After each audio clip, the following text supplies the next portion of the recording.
investigating the health centers, may mga nagme-message na sa akin sa social media about specific health centers in their specific locations.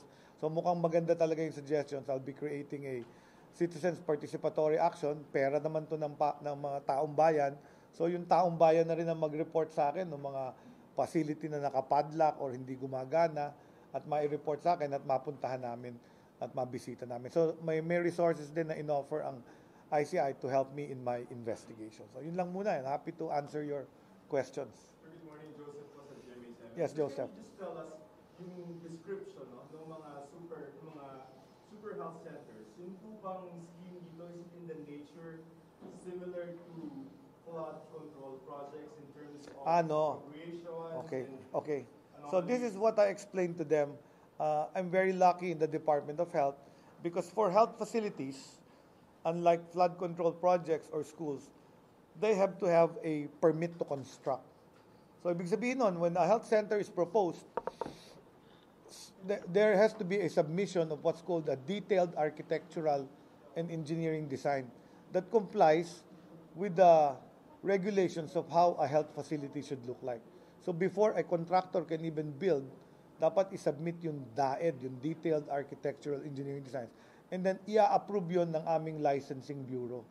And the licensing bureau gives it a permit to construct. And then, pag natapos na yun, bumabalik sila sa licensing bureau para mabigyan siya ng license to operate. So, in this way, may konting check and balance sa Department of Health, health facilities.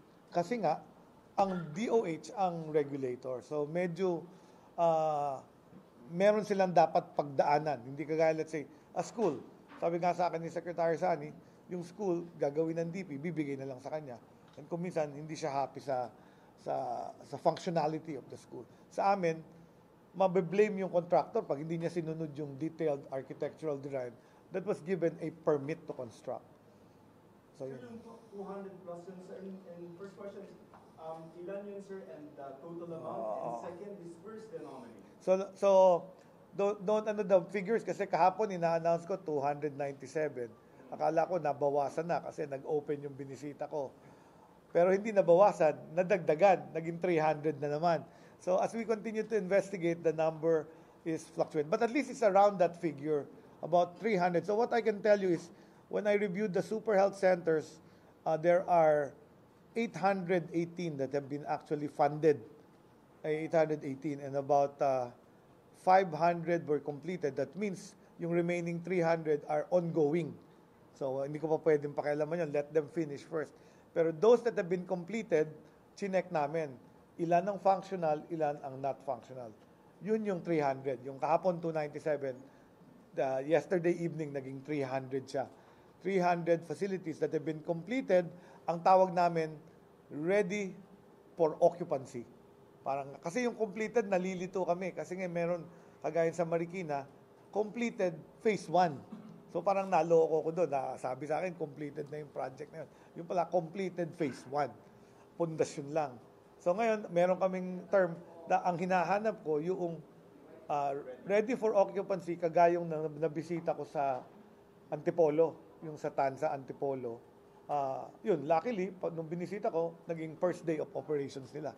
1 year ko nang naibigay sa kanila yon. So yun ang gusto kong maumpisahan, no? Yung mga super health center na tapos na at ready for occupancy. And the anomaly where ang anomaly, sir, is? Ang nakikita namin, hindi anomaly, no? It's ang nakikita naming obstacles to operations are, number one, kung minsan walang power, walang water.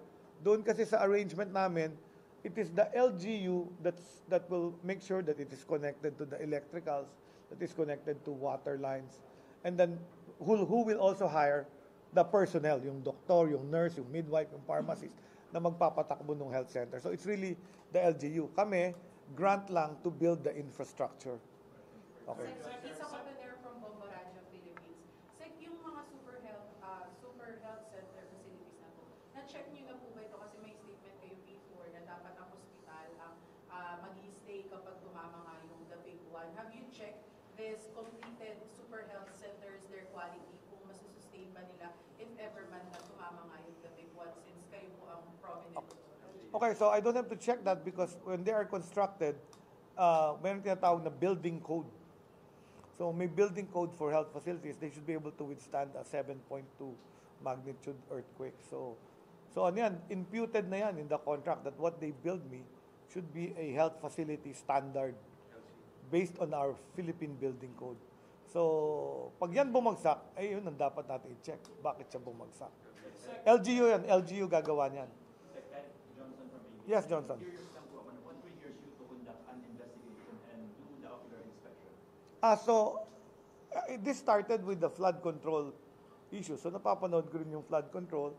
So in 2024, all our health facilities were being implemented by DPWH because it was placed in the GAA of 2024 that all health facilities above 5 million and not belonging to the Department of Health will be implemented by DPWH.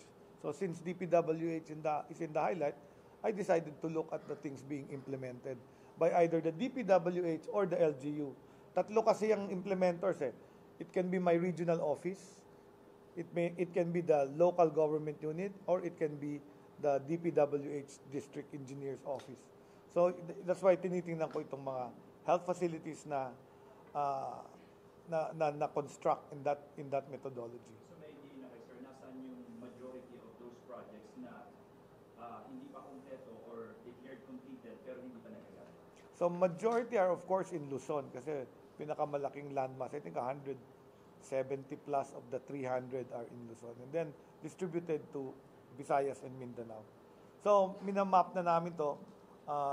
So I've actually instructed my regional directors to inspect. Kasi ang dami niya eh. Di ba? 300.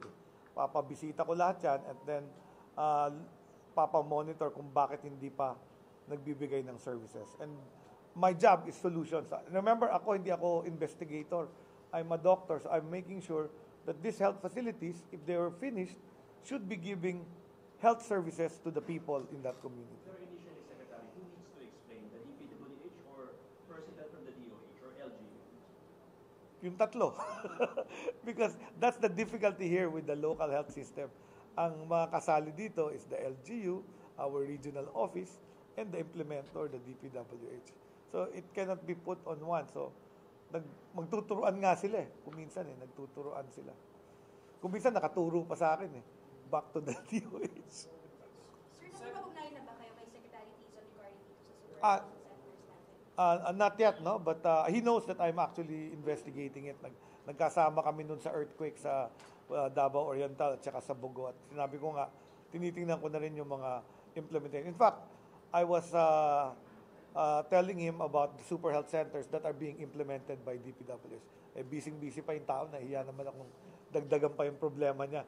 So gawin ko muna yung sa aking side, and then what solutions I can offer, magpupulong kami ni Secretary Vince. Sec, Gico Custodio from Brigada. There is a video, Facebook visual live cut circulating online at sinabi niyo doon na at least kayo yung nag-expose kesa kayo yung in-expose. So, what can you say? What do you mean by that, Sec? If it's cut, it's does it probably, mean, you have to look at the whole context. If I were you, look at the whole video. Because if you take everything out of context, it's not going to be accurate. So probably somebody asked me a question and I answered them. No, I think the statement was, ang sabi niyo po was, mabuti na tayo yung nag-expose kaysa kayo yung mag-expose. Just focusing on that statement. What was the intention of the statement? No, you see, the problem in government is that I get all the blame. Remember, if the health system is poor, even if it's devolved, who do you blame? The Secretary of Health. That's the simple truth in that. Everybody blames the Secretary of Health for poor health care. Even if I'm not the one running the healthcare system. Bulok yung ospital ng local government. Sino sinisisi nyo? Di ba yung Secretary of Health? So, bibisitahin ko yan. Super health center yan, di naman ako magpapatakbo niyan. Pero yung pala, may epekto pala yun. That's my power. I discovered that in Antipolo yesterday. Pag bibisitahin mo pala, biglang tatakbo siya. Para pala akong pulis. So, may power pala ako. Biglang mabait na mag-drive yung mga tao pag may pulis nakatayo dun sa kanto. Sumusunod na siya. Yeah, that's the local government code of 1991. And that fragmented our healthcare system. In fact, this is the one I am fixing. So if you notice, in 1991, we passed the Local Government Autonomy Code. It passed on The regional hospitals were kept with DOH. The provincial and district hospitals were given to governors, and the health centers were given to municipal mayors. Before 1991, all of these were under the DOH. So before all this, it was right to blame the Secretary of Health. But after 1991, mukhang hindi ko lahat karga yan. Kasi nga, may local health system na. Now, the problem with the fragmentation is that pag magkaaway si mayor, si governor, si congressman, sigurado ka pangit yung health system nun. Pero pag magkakakampi sila, sigurado ako maganda yung health system doon. Sir, additional lang dun sa question ko, sabi nyo nga po, kailangan namin mapanood yung video para makuha namin yung context. Pero kasi yung video, deleted na namin online. So, may pino kung ano yung context nung... Sino ba nag-post ng video? Live streaming. Live streaming. Ano yun? That means, ano yun?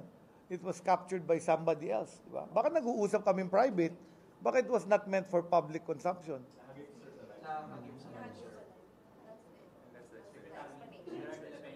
But I'm not denying I didn't say that, and that's my explanation. Sir, tanong ko lang po, may kumakalat ng information na may lockdown in certain areas, Quezon City among them.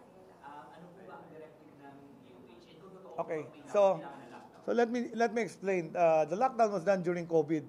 There is no planned lockdown. That is fake news. So what we have is the seasonal respiratory illnesses. So it's not a flu outbreak. We do not have a flu outbreak. It is our ILI season. What is ILI? Influenza-like illnesses. Marami siyang sakit. And these are sakit like ubo, sipon, trangkaso, and all others similar to that. That spreads very fast during the rainy season. So, minomonitor ng DOH yan. We know many people are getting sick. In fact, yung mga report sa akin, yung anak daw niya, twice in 2 weeks nagkasakit. O, magkaibang virus yun. Dabi nahawa siya ng sipon, nahawa siya ng trangkaso. So, wala tayong outbreak from a single virus. So, there is no need to declare lockdown. But, there is a recommendation to maybe start wearing your mask or staying at home if you are sick. That's the public health recommendation because it is our season for this influenza-like illnesses which you get by respiratory spread. Maybe if you're sick, huwag ka nang pumasok sa trabaho, huwag ka nang pumasok sa school. And this is also the reason DepEd declared no classes. Although we didn't recommend it to them, they did it together with the earthquake and together with retrofitting. Time na rin nila mag-sanitize daw. It's actually also good kasi nga, I think the kids, if they don't go to school, will not infect each other. My fear is that kids will get infected, they recover after 3 to 5 days, pero if they bring it home to a lolo, lola, or someone who is on dialysis, baka yun ang mamatay. So in a way, okay lang yun. Di naman ako kontra dun sa doing alternative methods of education. In this week, patapos na yata, next week may pasok na sa NCR. So, pero yun, yung public health precautions, nandun pa rin. Cover your mouth when you're coughing or sneezing. May wear a mask. And if you're sick, huwag nyo nang papasukin yung anak nyo kasi maghahawa lang ng ibang bata. Is that policy now? I mean, is that going to be a policy like what we did in COVID na you recommend? No, it's optional. It's optional. So everybody protects their own health care. Diba? I'm not gonna enforce you what you will eat or what you.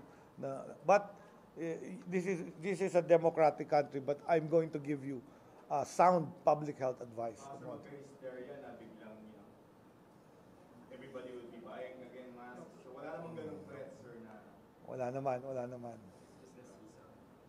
It's really the season. And actually, mas mababa nga yung cases natin this year than last year. For the month of September, ang cases namin of ILI was over 155,000 last year. Itong September of itong nakatatapos lang, 133 lang yata. So less. So it's not more. Nagkataon lang, napansin siguro ng mga tao ngayon, siguro you're connected to a relative that got trangkaso or something.